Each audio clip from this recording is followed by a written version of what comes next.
এই যে দুটো মন্ত্রণালয়ের দায়িত্ব আমি চুজ করেছি, এটা আমি চুজ করেছি। মাননীয় প্রধানমন্ত্রী আমাকে অন্য মন্ত্রণালয়ের কথা প্রপোজ করেছিলেন, যেগুলো কোট আনকোট মোর গ্ল্যামারাস কারো কারো কাছে, কিন্তু আমি সেটা নেইনি, কারণ আমি মনে করি এই দুটো মন্ত্রণালয়ের অনেক কাজ করার স্কোপ আছে।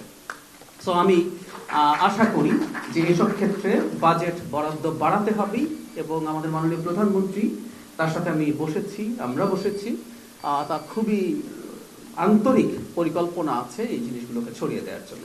এখন ফিল্ম আর্কাইভ যে প্রতিষ্ঠানটা 50 বছরে পা দিতে যাচ্ছে, যে প্রতিষ্ঠানটা আমাদের প্রতিমন্ত্রী মহোদয়ের চেয়ে বয়সে বড়, আমার চেয়ে খানিকটা ছোট, তো সেই খুবই খানিকটা, তো সেই প্রতিষ্ঠানটা এখন পর্যন্ত কি করেছে, এই প্রতিষ্ঠানকে স্বাধীনতা পদক দিতে হবে, এই কথা প্রিভিয়াস ডিজিদের কেন বলতে হয়?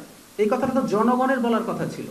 তার মানে হচ্ছে, আমি এটা বোঝাতে চাইছি, আমি কিন্তু বলছি আবারও, আপনারা চেষ্টা করছেন, এই প্রতিষ্ঠান ভালো কাজ করছে, আমি দেখেও বলছি, জনগণের সামনে কিন্তু এটা খুব বেশি এক্সপোজ হয়নি। টু সাম এক্সটেন্ট এটা টেকনিক্যাল ব্যাপার, এটা সিনেমার সাথে জড়িত মানুষজনই বেশি করবেন, কিন্তু আমরা যদি প্রচুর সেমিনার করতে পারতাম, মানুষকে আরো ডাকতে পারতাম, আমি যদি বিভিন্ন পর্যায়ের এই কানেক্টিভিটিগুলো বাড়াতে পারতাম, ক্যাম্পেইন বাড়াতে পারতাম, প্রতিষ্ঠান মানুষের কাছে পৌঁছতে পারত। আপনারা যারা এখানে উপস্থিত আছেন, আপনারা দেখেছেন যে এখানে বিভিন্ন চলচ্চিত্র সামগ্রী এখানে প্রদর্শিত হচ্ছে, একটা মিউজিয়ামের কথা এসছে, আমিও মনে করি সেটা হওয়া দরকার। সেই সব কিছুর জন্য আপনারা একটু কাইন্ডলি কন্ট্রিবিউট করবেন। আমরা শুনেছি যে শুরুতে অনেকে আগ্রহী ছিলেন না, এখানকার কর্মীরা গিয়ে চেষ্টা করেছেন ফিল্মগুলো এখানে সংরক্ষণ করার জন্য। আপনারা আপনাদের সৃষ্টিগুলোকে একটু বাঁচিয়ে রাখুন। আমরা এটা নিশ্চয়ই বুঝতে পারি, আমাদের ঐতিহ্য ভুলে যাওয়া উচিত হবে না যদি আমরা সঠিক একটা চলচ্চিত্র ভাষা তৈরি করতে পারি।